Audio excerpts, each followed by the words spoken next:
চাচা কেমন আছেন? ভালো আছি। ওইদিকে দেখেন আমার ক্যামেরা চলতেছে। আপনার জন্য আজকের অফার, যদি আপনি বাংলাদেশে 3টা ভিলেনের নাম বলতে পারেন অর্থাৎ হারামি, তাহলে এই বিস্কিটটা আপনার জন্য। ক্যামেরার দিকে বলবেন, একটু জোরে বলবেন। বলেন তো দেখি। ডিপ জল, দ্বীপ জল, তারপরে সাকিব, সাকিব তো ওটা নায়ক হয়ে গেল। মান্নান, মান্না ওটা তো নায়ক।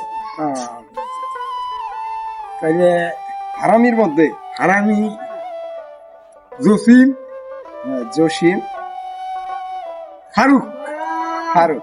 আচ্ছা যাই হোক, আপনারা দেখলেন যে চাচাকে বলছিলাম যে ভিলেনের নাম বলার জন্য, যেহেতু চাচা ভিলেনের নাম একটা বলেছে আর বাদ বাকি গুলো হিরোর নাম বলেছে অর্থাৎ নায়কের নাম বলেছে, তবু যেহেতু পারছে যেহেতু আমরা নিরাশ করবো না। বিস্কিটটা আমরা ধরেন, এই বিস্কিট আপনার।